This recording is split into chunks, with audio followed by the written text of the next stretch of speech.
ಎಲ್ಲ ವೀಕ್ಷಕರೇ ಎಲ್ಲರೂ ಹೇಗಿದ್ದೀರಾ? ನಾನು ತುಂಬ ಚೆನ್ನಾಗಿ. ಸೊ ಇವತ್ತಿನ ವಿಡಿಯೋದಲ್ಲಿ ನಾವು ನುಗ್ಗೆಕಾಯಿ ಬೇಳೆ ಸಾಂಬಾರು ಹೇಗೆ ಮಾಡೋಣ ಅಂತ ನೋಡೋಣ. ಅದಕ್ಕೂ ಮುಂಚೆ ನೀವು ನನ್ನ ಚಾನಲ್ ಸಬ್ಸ್ಕ್ರೈಬ್ ಮಾಡಿಲ್ಲ ಅಂದರೆ ಮೊದಲು ಸಬ್ಸ್ಕ್ರೈಬ್ ಮಾಡ್ಕೊಳ್ಳಿ, ಹಾಗೆ ಲೈಕ್ ಮಾಡಿ, ಶೇರ್ ಮಾಡಿ, ಕಮೆಂಟ್ ಮಾಡಿ. ಸೊ ಇವಾಗ ವಿಡಿಯೋನ ಸ್ಟಾರ್ಟ್ ಮಾಡೋಣ, ಬನ್ನಿ.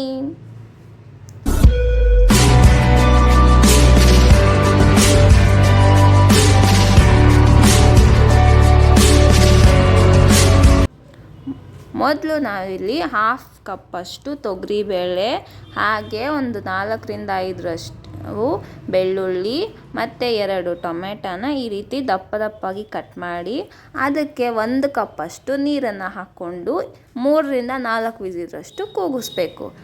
ಸೊ ಈ ರೀತಿ ಅದು ಕುಕ್ಕಾದ್ಮೇಲೆ ಚೆನ್ನಾಗಿ ಒಂದು ಸ್ಮ್ಯಾಶರ್ ತೊಗೊಂಡು ಚೆನ್ನಾಗಿ ಸ್ಮ್ಯಾಶ್ ಮಾಡಿ. ನಿಮಗೆ ಸ್ಮ್ಯಾಶ್ ಮಾಡೋಕ್ಕೆ ಟೈಮ್ ಇಲ್ಲ ಅಂತಂದರೆ ನೀವು ಇದನ್ನು ಮಿಕ್ಸಿಗೆ ಬೇಕಾದ್ರೂ ಹಾಕ್ಕೊಬೋದು.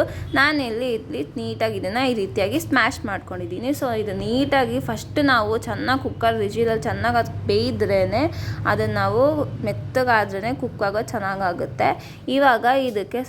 ಇವಾಗ ನಾವು ಆಲ್ರೆಡಿ ಕಟ್ ಮಾಡಿ ವಾಶ್ ಮಾಡಿಟ್ಟಿರೋಂಥ ನುಗ್ಗೆಕಾಯಿನ ಹಾಕ್ಕೊಳ್ಳೋಣ. ಸೊ ನುಗ್ಗೆಕಾಯಿ ಅನ್ನೋದು ತುಂಬಾ ಹೆಲ್ತಿಗೆ ಒಳ್ಳೆಯದು, ಮತ್ತು ಅದು ಸೊಪ್ಪು ತಿಂದ್ರೂ ಅಷ್ಟೇ ತುಂಬ ಒಳ್ಳೆಯದು. ಅದು ಸೊಪ್ಪು ಹೇಗೆ ಮಾಡೋಂಥ ನೆಕ್ಸ್ಟ್ ಅಪ್ಕಮಿಂಗ್ ವೀಡಿಯೋದಲ್ಲಿ ನಾನು ತೋರಿಸ್ತೀನಿ. ಮತ್ತು ಅದ್ರಲ್ಲಿ ಪುಡಿ ಕೂಡ ಮಾಡ್ಬೋದು, ನುಗ್ಗೆ ಸೊಪ್ಪಿನ ಪುಡಿ ಅಂತ.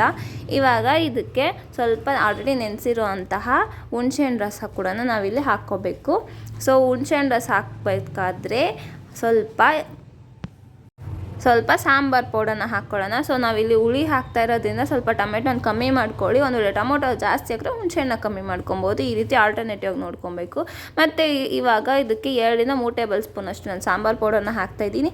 ಹಾಗೆ ಒಂದು ಸ್ವಲ್ಪ ಚಿಟಿಕೆ ಅಷ್ಟು ಅರಿಶಿನ ಹಾಕ್ಕೋತಾ ಇದ್ದೀನಿ. ಸೊ ಅರಿಶಿನ ಹಾಕೊಳ್ಳೋದ್ರಿಂದ ಹೆಲ್ತ್ಗೆ ಒಳ್ಳೆಯದು, ಆ್ಯಂಟಿ ಬ್ಯಾಕ್ಟೀರಿಯಾ ಅಂತ ಹೇಳ್ತೀವಿ. ಸೊ ಅಡುಗೆದಲ್ಲಿ ಯೂಸ್ ಮಾಡಿದ್ರೆ ತುಂಬಾ ಒಳ್ಳೆಯದು. ಅದಕ್ಕೋಸ್ಕರ ನಾನು ಅರಿಶಿನ ಎಲ್ಲ ಅಡುಗೆಲಿ ಆಲ್ಮೋಸ್ಟ್ ಯೂಸ್ ಮಾಡ್ತೀನಿ. ಮತ್ತು ಇದಕ್ಕೆ ರುಚಿಗೆ ತಕ್ಕಷ್ಟು ಉಪ್ಪನ್ನ ಹಾಕ್ಕೊಳ್ಳೋಣ. ಹಾಕಿ ನೀಟಾಗಿ ಈ ರೀತಿ ಚೆನ್ನಾಗಿ ಮಿಕ್ಸ್ ಮಾಡಿಕೊಂಡು ಒಂದು ಸ್ವಲ್ಪ ಟೇಸ್ಟ್ ನೋಡಿ, ಉಪ್ಪು ಸರಿಯಾಗಿದೆಯಾ, ಖಾರ ಎಲ್ಲ ಸರಿಯಾಗಿದೆಯಾ ಅಂತ ಈ ರೀತಿ ಫಸ್ಟು ಟೇಸ್ಟ್ನ ನೋಡ್ಕೊಬೇಕು. ಸೊ ಉಪ್ಪೇನಾದ್ರು ಕಮ್ಮಿ ಇತ್ತಾನೆ ಇನ್ನು ಸ್ವಲ್ಪ ಹಾಕ್ಕೊಳ್ಳಿ. ಇವಾಗ ನಾನು ಇದಕ್ಕೆ ಇನ್ನೊಂದು ಸ್ವಲ್ಪ ನೀರನ್ನು ಹಾಕ್ತಾಯಿದ್ದೀನಿ. ಸೊ ನಿಮಗೆ ಗಟ್ಟಿಯಾಗಿ ಬೇಕು ಅಂದರೆ ಗಟ್ಟಿಯಾಗಿ ಮಾಡ್ಕೊಳ್ಳಿ, ನೀರು ಕಮ್ಮಿ ಹಾಕ್ಕೊಂಡು. ಇಲ್ಲ ತೆಳ್ಳಕ್ಕೆ ಬೇಕು, ಬಸ್ಸಾರು ರೀತಿಲಿ ತೆಳ್ಳಕ್ಕಿರಬೇಕು ಅಂತಂದರೆ ನೀವು ಕಮ್ಮಿ ಹಾಕ್ಕೊಬೋದು.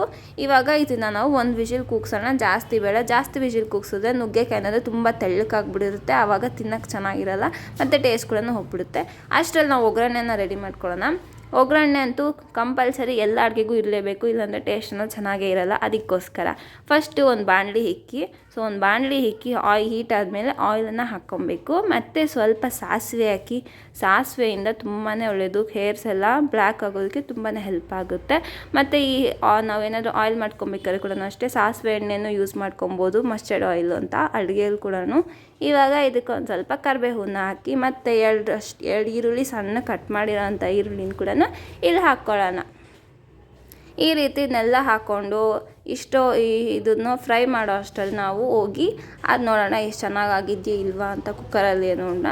ಸೊ ಅದು ಆಲ್ರೆಡಿ ಬಾಯ್ಲ್ ಆಗಿ ಆರಾಮಾಗಿದೆ. ಇವಾಗ ಇದನ್ನ ಚೆನ್ನಾಗಿ ಬೇಯಿಸ್ಕೊಳ್ಳೋಣ. ಸೊ ಈರುಳ್ಳಿ ಬೇಯೋಕ್ಕೆ ಟೈಮ್ ತೊಗೊಳುತ್ತೆ, ಅದು ಎಲ್ರಿಗೂ ಗೊತ್ತಿರುತ್ತೆ, ತುಂಬಾ ಟೈಮ್ ತೊಗೊಳುತ್ತೆ.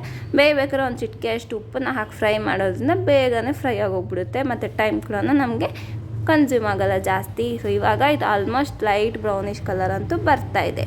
ಈ ರೀತಿ ಬ್ರೌನಿಷ್ ಕಲರ್ ಬಂದಮೇಲೆ ನಾವು ಇದನ್ನು ಆಫ್ ಮಾಡೋಣ. ಇವಾಗ ನಾನು ಕುಕ್ಕರ್ ಓಪನ್ ಮಾಡ್ತಾಯಿದ್ದೀನಿ.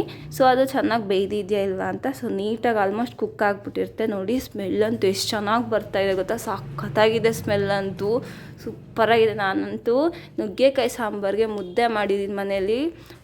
ನುಗ್ಗೆಕಾಯಿ ಸಾಂಬಾರು ತಿಂದರೆ ಸಖತ್ತಾಗಿರುತ್ತೆ. ನೀವು ಕೂಡ ಅಷ್ಟೇ ಮಾಡಿ ಫಸ್ಟು.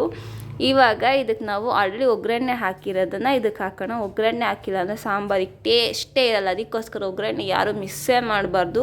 ಒಗ್ಗರಣೆ ಅನ್ನೋದು ಕಂಪಲ್ಸರಿಯಾಗಿ ಹಾಕ್ಕೊಳ್ಳೇಬೇಕು. ಒಗ್ಗರಣೆ ಮಾತ್ರ ಎಲ್ಲೂ ಮಿಸ್ಸೇ ಮಾಡಬೇಡಿ. ನೋಡಿದ್ರೆ ಹೆಂಗೆ ಬರ್ತಿದೆ ಬಿಸಿ ಬಿಸಿ ಆವಿ, ಆ ವಾಸನೆ, ಆ ಸಾಂಬಾರು ಪೌಡರ್ ಮಾಡಿರೋದ್ರಿಂದ ಟೇಸ್ಟೇ ಡಿಫ್ರೆಂಟಾಗಿದೆ. ಈ ರೀತಿ ನೀವು ಕೂಡ ಕಂಪಲ್ಸರಿ ಮಾಡ್ಕೊಳ್ಳಿ.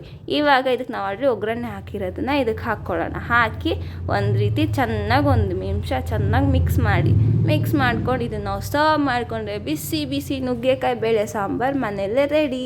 ಇದಂತೂ ನಿಜವಾಗ್ಲೂ ಟೇಸ್ಟ್ ತುಂಬಾ ಚೆನ್ನಾಗಿರುತ್ತೆ. ಇದು ನಾವು ರೈಸ್ ಆಗಲಿ ಹಾಗೆ ಮುದ್ದೆ ಆಗಲಿ ಮಾಡ್ಕೊಂಡು ತಿಂದರೆ ಸಖತ್ತಾಗಿರುತ್ತೆ. ತುಂಬಾ ಬೇಗನೆ ಆಗುತ್ತೆ ಮತ್ತು ಜಾಸ್ತಿ ಟೈಮ್ ಕೂಡ ತೊಗೊಳ್ಳಲ್ಲ. ತುಂಬ ಟೇಸ್ಟಿ ಆ್ಯಂಡ್ ಯಮ್ಮಿಯಾಗಿರುತ್ತೆ. ನನಗಂತೂ ಸಖತ್ ಇಷ್ಟ ಆಯಿತು. ನಾನು ಆಲ್ರೆಡಿ ಮುದ್ದೆ ಕೂಡ ರೆಡಿ ಮಾಡಿದ್ದೀನಿ. ಇದ್ರ ಜೊತೆಗೆ ಸರ್ವ್ ಮಾಡ್ಕೊಂಡು ತಿನ್ನೋದಕ್ಕೆ ನೀವು ಕೂಡ ಅಷ್ಟೇ ಮನೇಲಿ ಈ ರೆಸಿಪಿನ ಟ್ರೈ ಮಾಡಿ ಹೇಗಿದೆ ಅಂತ ಕಮೆಂಟ್ ಸೆಕ್ಷನಲ್ಲಿ ಕಮೆಂಟ್ ಮಾಡಿ. ಮಿಸ್ ಮಾಡಿದ್ರೆ ನೋಡಿದ್ರೆ ಎಷ್ಟು ಕಲರ್ಫುಲ್ ಆಗಿದೆ, ಎಷ್ಟು ಬೇಗ ಆಗೋಯಿತು, ಜಾಸ್ತಿ ಟೈಮ್ ಕೂಡ ತೊಗೊಂಡಿಲ್ಲ, ಬೇಗ ಚಕ ಅಂತ ಮಾಡಿಬಿಟ್ವಿ. ಸೊ ನೀವು ಕೂಡ ಮನೇಲಿ ಮಾಡಿ ಹೇಗಿತ್ತು ಅಂತ ರೆಸಿಪಿ ಕಮೆಂಟ್ ಸೆಕ್ಷನಲ್ಲಿ ಕಮೆಂಟ್ ಮಾಡಿ. ನೆಕ್ಸ್ಟ್ ವೀಡಿಯೋದಲ್ಲಿ ಸಿಗೋಣ. ಬಾಯ್ ಬಾಯ್.